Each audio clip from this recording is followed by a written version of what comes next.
ठीक है। अभी यहाँ पे मेरे को दो चीजें निकल के आई है। एक, जैसे अभी आपने बोला खाना खाने से जठराग्नि भरी है, बट अभी आपने पहले एक्सरसाइज के टाइम, खाने के टाइम पे बोला था कि कोई बच्चे को छोड़ के आया 10 बजे खा ले बाद में नहाए, तो कहते हैं कि खाने के बाद में नहाते नहीं है, हाँ, जठराग्नि खराब होती है। तो इन लोगों को क्या करना चाहिए? से गैप करना पड़ेगा ना। बॉडी की प्रकृति को आपको समझना ही है। एवरेज 40 से 45 मिनट बॉडी टेम्परेचर अपने आप को एडजस्ट करने में लेता ही है। आप अभी एसी में बैठे हो, आप चलो धूप में थोड़ी देर बैंड बच जाएगी, लेकिन उसके बाद तो एडजस्ट हो जाओगे ना। आप धूप से आओ एसी में, एकदम से लगेगा अरे नहीं यार थोड़ा कम कर दे, कम कर दे, ये कम कर, बढ़ा दे। थोड़ी देर बाद तो लाइट भी चली गई तो आप कंफर्ट हो जाओगे। बॉडी यूज टू हो जाती है, बॉडी उसको एडजस्ट कर लेती है। कमाल की चीज है, प्रकृति ने हमें बड़ा कमाल का बनाया। आप समझो, बॉडी में ब्लड फ्लो हम कर रहे हैं क्या? हम नहीं कर रहे ना। बॉडी में लाइक अपने बालों की ग्रोथ हम कर रहे हैं क्या? मसल्स को हम बढ़ा रहे हैं क्या? हमारे बॉडी में जो भी लाइक ऑर्गन्स जो भी ऑपरेट हो रहे हैं क्या हम कर रहे हैं क्या? 99.99% काम नेचर ने संभाला हुआ है। पल के भी हम नहीं जब कर रहे। अभी मैं कुछ बोल रहा हूँ तो रिएक्ट भी आप इतना सोच के नहीं कर रहे कि आप मेरे को गर्दन हिलानी है, आज की सारी एनर्जी गर्दन हिलाने में लगानी है, ऐसा तो हम कुछ नहीं कर रहे। नेचर ने सब कुछ संभाला हुआ है। सेम आप धूप से आ रहे हो, आप बारिश में जा रहे हो, नेचर ने सब कुछ ऑपरेट किया हुआ है। हमें 0.1% काम दिया था। एक, कि माइंड को आप अपना हेल्दी रखना, क्योंकि माइंड पे आप ही काम कर सकते हो, नेचर कुछ नहीं कर रहा। माइंड को आपको अपग्रेड करना पड़ेगा। दूसरा, कि जो भी आपको दिया इसको ही ऑपरेट कर लो सही से। हमसे ये भी नहीं हो रहा, इसलिए हम बीमार हो गए और सड़ गए। तो आप नेचर को अगर समझ जाओगे ना, और योग अपने आप में नेचर है। नेचर कैसा? योग का मतलब होता है जुड़ना। तो जुड़ना किससे? नेचर से। अब एक चीज देखो, जितने लोग भी अनफिट हैं, जितने लोग भी मोटे हैं, जितने लोग भी बीमार हैं, जितने लोगों को भी चश्मा चढ़ा हुआ है, जितने लोगों को भी लंग्स लीवर किडनी कमजोर है, इनसे पूछो क्या ये हमेशा एक्टिव रहे? तो ज्यादातर लोगों का जवाब आएगा हाँ। कॉलेज के टाइम में तो फिर भी थे यार, जैसे अभी कैमरे के पीछे हमारी बात हो रही थी कि यार अब तो हो ही नहीं पाता ना, अब तो बैठने का काम हो गया। जैसे ही हम लोग कंफर्ट हुए, जैसे ही हम लोग रूम में पैक हुए, जैसे ही हम धूप और बारिश से दूर हो गए, वैसे हम लोग अनफिट और बीमार होने लग गए। और ये एक बड़ा रीजन है। आप देखो, जिन लोगों को सुख सुविधाएं हैं उनको ऐसी ऐसी बीमारियां हैं जो करोड़ों में किसी एक को होती है। और रोड पे देखो ऐसे लोग जिन लोगों पे कोई सुख सुविधा नहीं है, उनको पूछो अल्सरेटिव कोलाइटिस हुआ है आपको कभी? वो लेबर क्या बोलेगा कि भैया देखो, इंग्लिश में गाली मत दो, थोड़ा आराम से बात करो, ठीक है? क्योंकि उसको ऐसा कुछ है ही नहीं। वो डेली शुगर की दवाई खा करके, इंसुलिन लगा के नहीं जाता है काम करने। उसका शरीर ही इतना मेहनती और इतना मजबूत है, उसको अलग से कुछ करना ही नहीं पड़ेगा। इन शॉर्ट, जितना कुछ भी कर रहे हो, जितना कुछ भी बोला है, उसके साथ में नेचर की बॉन्डिंग को आपको समझना पड़ेगा। और योग नेचर है। जब आप सूर्य नमस्कार करते हो तो सूर्य का तेज आपको मिलता है। जब आप कोबरा पोज करते हो तो सांप का जो लाइक फ्लेक्सिबिलिटी वाला पॉइंट वो आपको मिलता है। जब कैमल पोज आप करते हो, उष्ट्रासन, तो ऊंट की जो खूबी है डाइजेस्ट करने वाली, वो आपको मिलती है। जब आप ऐसे बहुत सारे आसन और प्राणायाम है कि पर्टिकुलर जानवर के नाम पे है, पशु पक्षी के नाम पे है, अगर आपने किया तो वो वाला सेम बेनिफिट आपको मिल जाएगा, क्योंकि आप नेचर से जुड़ रहे हो।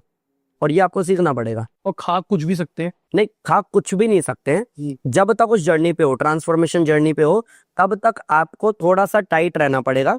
अभी मेरे से कल कहीं बात हो रही थी तो मैंने कहा खिचड़ी खाओ, तो किसी ने बोला सर क्या बीमार लोगों वाला खाना। मैंने कहा देखो भाई, एक काम होता है समझदारी में और एक काम होता है मजबूरी में। अगर आपने समझदारी में खिचड़ी खा ली तो मजबूरी में खिचड़ी नहीं खानी पड़ेगी। तो समझ गए कि मैंने बोला क्या है, कि अगर आप लाइक अपने आप को ऐसे ट्रीट करते हो कि अगले 1.5 महीने में वेट लॉस पे जा रहा हूँ, लेकिन मुझे अपने आप को ट्रीट करना है जैसे बीमार इंसान होता है ना हॉस्पिटल में, उसको कैसे कर दे कि बेटा आप ये नहीं खाओगे। आप, अच्छा आप और मैं दोनों बीमार होते हैं, एडमिट होते हैं। अभी ये बताओ क्या वहां पे हम दोनों पिज्जा ऑर्डर करेंगे, पिज्जा पार्टी करेंगे, कोल्ड ड्रिंक पियेंगे? नहीं पियेंगे, बॉडी अलाउ नहीं करता। ऐसे अपने आप को ट्रीट करना 1.5 महीने कि भाई बाहर का नहीं खाना। 1.5 महीने संकल्प में कोई विकल्प नहीं। 1.5 महीने स्ट्रिक्ट रहना है अपनी क्लास को लेके, अपने वर्कआउट को लेके, अपने प्राणायाम को लेके, अपनी डाइट को लेके, अपनी नींद को लेके। अगर मैं इतना स्ट्रिक्ट हूं तो 1.5 महीने बाद ट्रांसफॉर्मेशन होगा और मैं हक से बोल पाऊंगा कि भाई पूरी ईमानदारी से योग करके ट्रांसफॉर्म किया है, कोई मेडिसिन नहीं खाई है मैंने। तो मतलब लिक्विड डाइट ही लेनी है या फिर रोटी आप दाल? जो खाना खा रहे हो, आप रोटी खा रहे हो, आप सब्जी खा रहे हो, आप खा सकते हो, कोई प्रॉब्लम नहीं है। लेकिन मैंने बोला उसकी क्वांटिटी को आधा कर लो, टाइम को ज्यादा कर लो। खाने को अगर आपने मुंह में ही पानी बना दिया ना तो प्रॉब्लम नहीं करेगा। अब जैसे मैं पिज्जा की बात करूं, पिज्जा को कितना भी चबाओ पानी बन जाएगा? नहीं बनेगा ना। बर्गर को, मोमोज को, उसके लिए हमें पानी या कोल्ड ड्रिंक से या जैसे तैसे करके घोटना ही पड़ता है।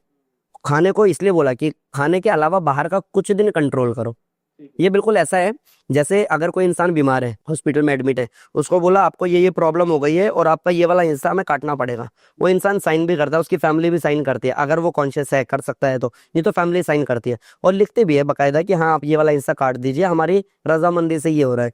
इतना तक इंसान जाने को तैयार हो जाता है। तो यहाँ खाने पे कुछ ही दिन कंट्रोल करने की तो बात है, ये भी कर लेते हैं हक से। जिस दिन ट्रांसफॉर्मेशन हो जाएगा उस दिन पार्टी दे देना, पार्टी में आप भी खा लेना, कोई टेंशन नहीं है, लेकिन पहले मेहनत करके प्रूफ कर दो। तो डाइट में कुछ भी कर सकते हैं, जैसे मार्केट में बहुत सारी डाइट चल रही है। एक मैंने देखी है जिसमें दाल के अंदर बहुत सारी सैलेड वैलेड डाल दो और वो उस टाइप का खाओ। एक वो एग वाली चल रही है कि 5 अंडे फिर सेब, फिर 5 अंडे फिर सेब, ग्रीन टी, वो कुछ भी फॉलो कर सकते हैं। देखिए मैं क्या बोलता हूँ ना, आहार विज्ञान के अपने नियम है, ठीक है। योग विज्ञान अपना काम करता है, लाइक मेडिकल साइंस का अपना रोल है, योगिक साइंस का अपना रोल है, आहार विज्ञान का अपना रोल है। आहार विज्ञान बहुत मोटी मोटी बातें पकड़, वो इतना फंसता ही नहीं है चीज़ों में। और मैंने पहले ही बोला आपको, डाइटिशियन में हूँ नहीं, तो उतना डीप में जाऊंगा नहीं, कितनी से कितनी कैलोरीज मिल रही है, कितने से कार्ब्स कितने मिल रहे हैं, मैं उस पर बात करूंगा नहीं। मेन मुद्दा बस इतना सा समझना है कि जो भी मैं खा रहा हूँ क्या वो मैं पचा पा रहा हूँ। ठीक है। अगर जवाब आता है हाँ पच जाएगा सर, तो आप खा लो। कैसे मैं इसको एक्सप्लेन करूँ, थोड़ा सा मैं एक्सप्लेन करता हूँ। आप ये मानो कि एक मशीन है हमारे पास में, जूसर मशीन है, ठीक है। आपने उसमें सेब डाला और आपने घुमाया, लेकिन जूस नहीं निकला। तो आप मेरे पास आए, योगी भाई सेब डाला था यार, सुबह जूस पीने का मन था, जूस तो निकला नहीं। अब मैं कह रहा हूँ एक काम करो ना, इसमें आप कुछ ऐसा लाइक केले और दूध डाल दो और आप घुमाओ। अरे योगी भाई इससे भी नहीं निकला। मैं कह रहा मैंगो कट करके डाल दो। प्रॉब्लम जिसमें डाल रहे हैं उसमें है क्या? जो हम डाल रहे हैं, जो भी हम सेब संतरा और आम केला जो भी हम डाल रहे हैं, क्या प्रॉब्लम उसमें है? नहीं है। किसमें है? मशीन में है। सिंपल। तो मेरे डाइजेशन में प्रॉब्लम है, खाने को मुझे कुछ भी दे दो, पचना वो है नहीं। तो मेरे को ऐसा कुछ करना है, योग आसन प्राणायाम डाइजेशन पे काम, और प्लस खाने को चबाना ताकि वो पचाने की ताकत बनाए एटलीस्ट। उसके बाद तो महाराणा प्रताप को घास की रोटी खानी पड़ी थी, स्वामी दयानंद जी को 17 बार जहर दिया गया था, सब डाइजेस्ट हो गया था।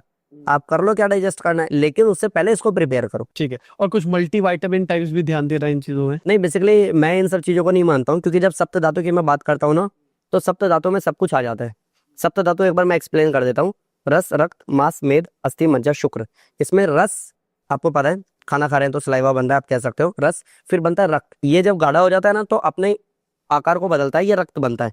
रस, रक्त, फिर मांस, ये भी अपनी क्वांटिटी पूरी कर लेता है तो मांस बनता है। फिर मेद यानी कि फैट बनता है, यानी कि चर्बी। अस्थि यानी कि हड्डी, मज्जा बोन मेरो, फिर शुक्र यानी कि स्पर्म जिससे हम लोग पैदा हुए हैं।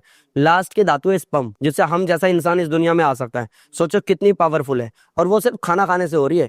तो अगर बॉडी की रिक्वायरमेंट पूरी कर लेता है, सिर्फ खाने का चबाने का काम आपका है, बाकी के 6 काम तो अंदर होने वाले हैं। अगर ये काम आप कर लेते हो तो अलग से आपको इनटेक कुछ भी नहीं करना पड़ेगा, कुछ भी नहीं। आपका वो विटामिन, प्रोटीन, कार्ब्स, इन सारी चीजों की ये डिपार्टमेंट शेर के साथ भी है क्या?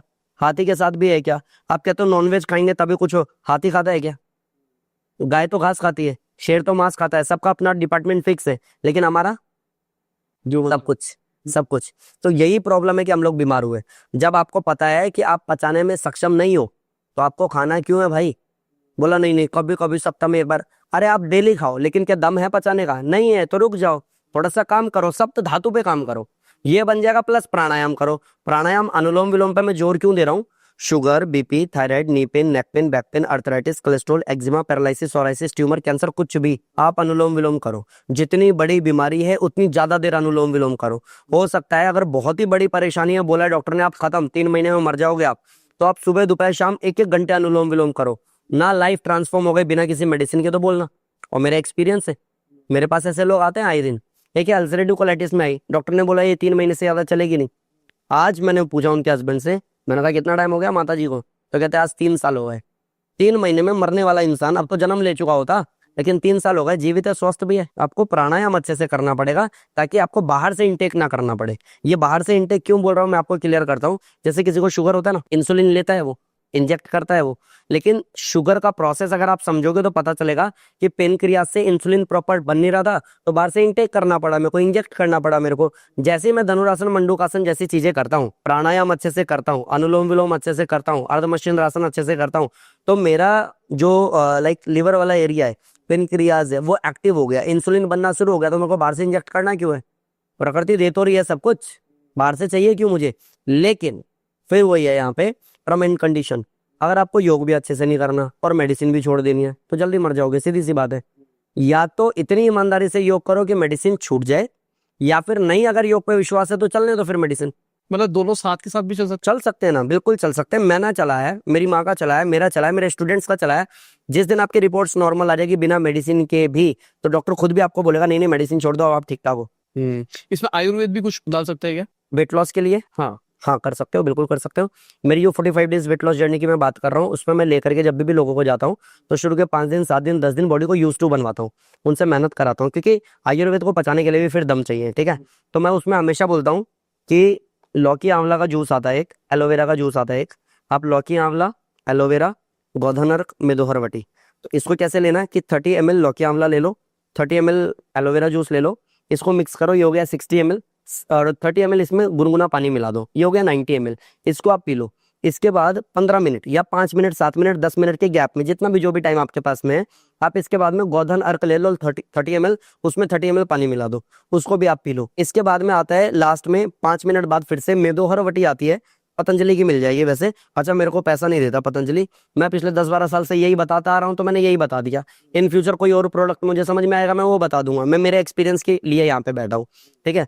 तो आप मेदोहरवटी लास्ट में आप ले सकते हो, और शुरू में एक गोली ले सकते हो। और ये प्रोसेस जो मैंने बोला मेडिसिन का, सुबह दोपहर शाम 3 टाइम, खाने खाने से 1 घंटे पहले आप ले सकते हो।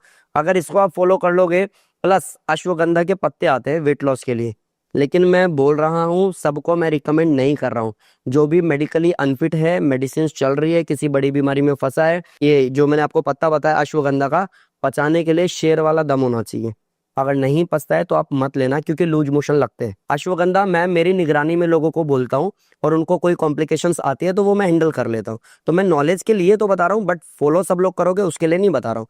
तो अश्वगंधा का शुरू में एक एक पत्ता भी सुबह दोपहर शाम 3 टाइम, बढ़ा करके 2-2 पत्ते सुबह दोपहर शाम 3 टाइम, क्या किया, रब किया पत्ते को, गोली बनाई, चबाया, कड़वा होता है, और फिर ऊपर से पानी पी गए। मतलब ऐसा वेट लॉस होता है आप कहीं सोच ही नहीं सकते। अच्छा ये जो भी मैं बोल रहा हूँ, जो भी मैंने आयुर्वेद बोला, मेडिसिन आ रही है 60-65-70 रुपए की, वो नहीं है आपका 3,000 5,000 10,000 का नुकसान आपने करा दिया, ऐसा कुछ भी नहीं है। आप अगर ईमानदारी से करोगे तो बहुत तगड़ा चेंज आ जाएगा। ठीक है, जैसे अपने मेदोहरवटी बोला, नाम से लग रहा है शुगर के लिए है, तो नॉन शुगर वाले में दिखा सकते हैं? मेद को, फैट को काटने का काम, अच्छा मेद, अच्छा वो मेधावटी है। अच्छा वो जो जो आप कह रहे हो शुगर के लिए, वो मेधावटी है। ठीक है। फिर आयुर्वेद में अलग पूरा प्रोसेस है। अच्छा मैं आयुर्वेद का भी बहुत बड़ा ज्ञाता नहीं हूँ, मैं मेरी जो मोनोपोली है, जिस पे मैंने अच्छे से पकड़ बनाई, जिस पे मैंने अच्छे से काम किया है, जिसकी मेरी अपनी ऑडियंस है, जिसको मैंने रिजल्ट्स दिए, मैं वो तो बात कर सकता हूँ। मेरे से ज्यादा डीप जाके पूछोगे ना, सर इस बीमारी के लिए कौन सा आयुर्वेद है, मेरे को नहीं पता भाई साहब। और जैसे आपने अश्वगंधा के पत्ते बताए, वो कहाँ से मिलेंगे? अश्वगंधा का पत्ता कोई भी माली आपको लाके दे देगा, या फिर अब तो अमेजोन पे भी मिल रहा है, डिमांड बहुत तगड़ी है। अब पे घर पे पौधा होगा? हाँ हाँ हाँ, घर पे भी उगा सकते हो। आप पूरा पौधा मंगाओ, पत्ता मत मंगाओ, पौधा मंगाओ, वो आप तोड़ तोड़ करके खाओ, वो उगता रहेगा, आप खाते रहना। लेकिन ये मैं फिर से बोल दे रहा हूँ कि अश्वगंधा के पत्ते वीडियो देख करके मैं ऐसे वाला इंसान नहीं हूँ कि किसी को नुकसान हो जाए और बाद में कहूँ कि सर मैंने सॉरी क्लियर नहीं किया था। बिल्कुल क्लियर कर रहा हूँ, सबके लिए नहीं है। अगर आप बिल्कुल ठीक ठाक हो तो एक पत्ते से शुरुआत कर सकते हो। अगर आपको कोई भी मेडिकली चैलेंजेस फेस कर रहे हो तो कोई जरूरत नहीं, उससे पहले जो भी बोला वो सब कर लो आप।